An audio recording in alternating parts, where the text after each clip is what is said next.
All right, so today we're going to unravel a really fascinating, kind of weird contradiction in how we all behave. And we're going to do it using a super powerful idea from Daniel Kahneman's legendary book, Thinking, Fast and Slow. Okay, let's just dive right in. Have you ever stopped to think about how weird it is that the very same person might buy a lottery ticket and an insurance policy? I mean, one is a total long-shot gamble, and the other is paying money to get rid of risk. On the surface, that makes absolutely no sense, right? Well, it turns out the key to this whole puzzle isn't really about the math or the statistics of it all.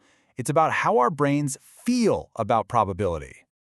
Let's try a quick little thought experiment here. Imagine I told you I could improve your odds of winning $1 million by 5%. Which one of these feels like a bigger deal to you? Going from 0 to 5% or going from 60 to 65%? For almost everyone, that first jump, from impossible to possible, feels absolutely massive.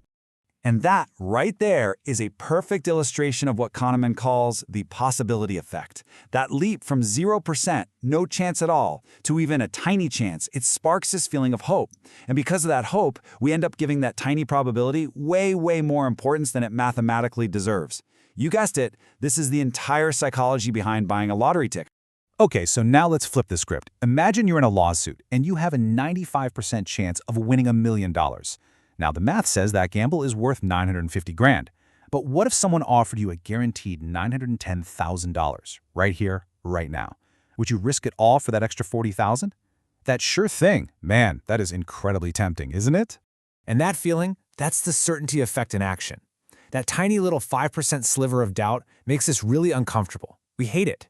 In fact, we hate it so much, we're willing to give up a significant amount of potential money just to get from 95% to 100% certain. That desire for complete peace of mind is exactly what drives us to buy insurance or take that lower settlement. Okay, so we've got these two huge psychological forces pulling on us, the possibility effect and the certainty effect. Now, when you combine them with whether we're thinking about a gain or a loss, you get this amazing predictive map of our choices.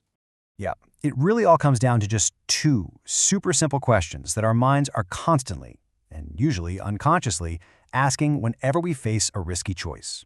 First off, are we looking at a potential win or a potential loss? And second, is the chance of that happening high or is it way down low, like a long shot?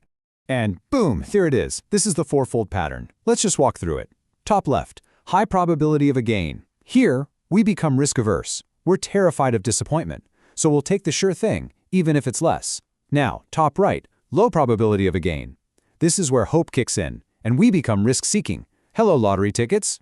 Okay, bottom right, a low probability of a huge loss. Fear takes over, and we become risk-averse. We're more than happy to pay for insurance to make that fear go away.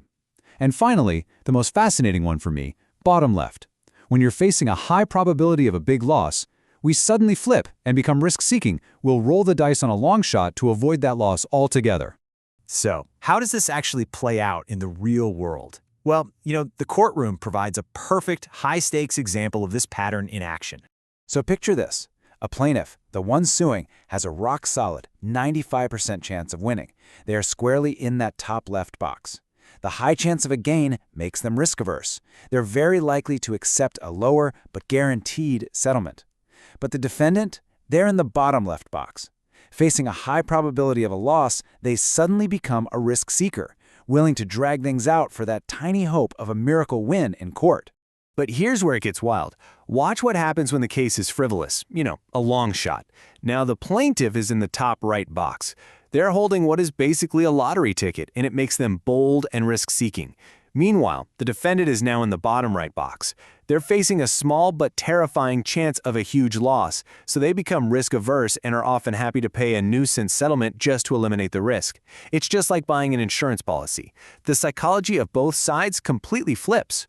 And this is the really crucial takeaway here. This pattern pops up everywhere. You see it in businesses that are failing. They might double down on some crazy, risky strategy. You see it with people who are deep in debt. They might take desperate gambles. The pain of a guaranteed loss is just so awful that the tiny glimmer of hope of breaking even becomes irresistible.